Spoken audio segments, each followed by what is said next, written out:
ላልሰለጠነ ህዝብ ቦቲ ብታረግለት ሽታው መከራ ነው።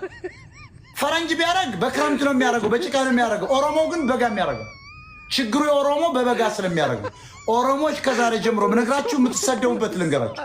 እናት አባቶቻቸው ያውቁ እንዳማረው ገበሬ ናቸው። የተማራቸው ኦሮሞች ይልቅ በበጋ ቦቲ ጫማ አታድርጉ። ላስቲክ ነው። አንደኛ ፀሐይ ነው፣ ላስቲክ ነው፣ ይቃጠላል።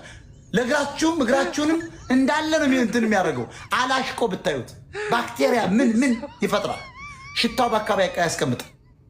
አማራስ በበጋ በረባሶ ነው የሚያደርግ። አየው አማራ ስልጣኔ። የአማራ ገበሬና የኦሮሞ ገበሬ ተመልከቱ ልዩነቱ። ያኛው በበጋ ቦቲ ሲያደርግ፣ አማራ ደግሞ በበጋ በረባሶ ያደርጋል። በረባሶ ምንድን ነው? ጥልፍልፍ ጫማ ነች፣ ከመኪና ጎማ የተሰራ ነው፣ ክፍት ነው። አማራ የሚፈልገው ከታች እሾ እንዳይወገው ብቻ ነው።